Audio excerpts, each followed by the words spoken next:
Hello guys, আজ নিয়ে এসেছি খইয়ের মোয়া।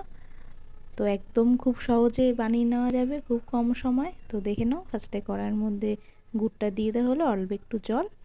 আর এটা ভালো করে যতক্ষণ না পাক হচ্ছে এটা নাড়ি চাড়ি যেতে হবে। তো আমাদের বাঙালি বাড়িতে পুজো হলেই আমাদের তো মোয়া লাগে, তো এবার আর দোকান দিয়ে কিনতে হবে না, নিজেরাই বাড়িতে বানিয়ে নিন।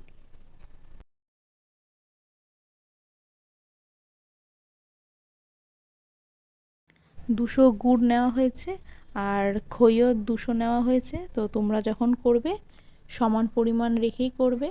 তো দেখতেই পাচ্ছ গুড়টা ভালো করে ফুটিয়ে নেওয়া হচ্ছে।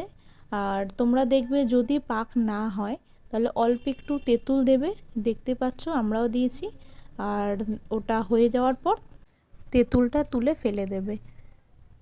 তো পাকটা হয়ে যাওয়ার পর খইটা এর মধ্যে দিয়ে দিতে হবে, অল্প একটু করে দেবে আর অল্প একটু করে মেশাবে, একবারে পুরো খইটা ঢেলে দেবে না, তাহলে বোঝা যাবে না যে গুড়টা বেশি হয়েছে না কম হয়েছে।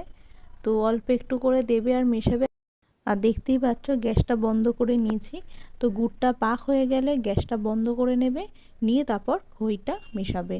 তো হাতে অল্প একটু ঘি দিয়ে মোয়ার মতো গোল গোল করে করে নিলেই খইয়ের মোয়া একদম রেডি।